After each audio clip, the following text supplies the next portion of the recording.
Hello and welcome to another trades training video. I'm Joe Carswell, and this lesson covers probably one of the most important hand tools there is, the tape measure. We're going to go through the parts, the features of this tool, and how to use it accurately. So let's do this.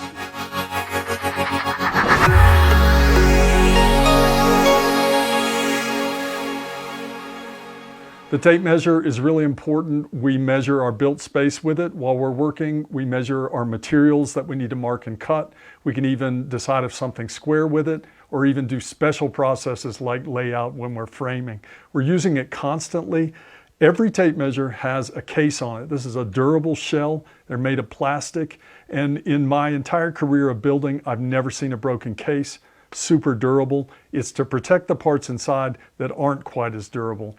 The tape is a thin steel blade, you might hear it called a blade, that retracts into the case. It's spring loaded and it comes in different lengths. This is a 16-foot tape measure. You might see another common one is a 25-foot, or you might even see a 30-foot. These are all available. It depends on what kind of work you're doing and how long the measurements are.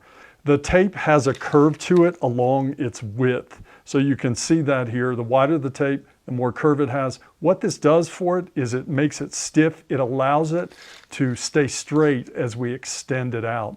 We'll call that our standout, and different tapes have different lengths of standouts. That helps us work with it as a solo tool. Every tape measure has a blade lock, and there's a couple of different styles of blade locks. This feature makes the tape, which is spring-loaded, stay out or lock it in an extended position. This one is always off until I flip this button. And when I flip this button, it's going to lock it out. It'll stay out. This one is different. It's called a lever lock. The button is basically a brake. It's always on. So if I want to pull the tape out or extend it out, I have to push this lock in. Now I can pull the blade out. If I release it, it will hold the tape out or extend it. When you're working with a tape measure, just make sure you retract it under control. It can come in kind of quick and it can cut your hand or cause damage to the tape measure. Every tape has a hook at the end of the blade. This is our zero or our start point for all of our measurements. And there are 3 rivets on this one that hold the hook onto the blade. This is our precision end of this tool. If it gets abused or bent, the tape measure is no good. And honestly, it's kind of surprising, but the end moves just a little bit. It's going to slide back and forth so that we keep that true zero, depending on whether we're pushing it into something or pulling it away from an edge. So if you have a tape and it has a little bit of movement in this hook, that's good. If it doesn't have movement in the hook, you will not have an accurate tape measure. This is a tool you need with you at a moment's notice. It's no good to you if it's laying on the ground somewhere where you can't get to it. It's a good thing they make a feature for this tool called a belt clip. This is a spring steel clip that will fasten to your belt, and it makes it very available to you at any moment. If this tool is not in your hand, it should be on your belt, in your bag, or in your toolbox at the end of the day. You need to be very versatile when you're using a tape measure.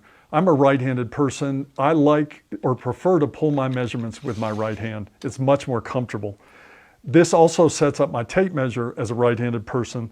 You're looking at these numbers upside down, but as I'm viewing them, they're right side up. They're really easy to read. The problem with that is that if I need to make a mark, say on a piece of material, now I'm making a mark with my left hand. That just doesn't work, especially when we're trying to be accurate. So that means that I also need to be able to use this tool with my left hand and do the same motions, same techniques, pull it with my left hand. Now it frees up my right hand, my dominant hand, to make my marks. The problem with reading the tape measure is when I'm using it with my left hand, now the numbers are upside down for me. You're looking at them right side up, but this is one of those things about a tape measure you just have to get used to, and you just have to be able to interpret those numbers upside down, take a little more time and focus on it. Unless, of course, if you're left-handed, a left-handed person would do it this way, and congratulations, this is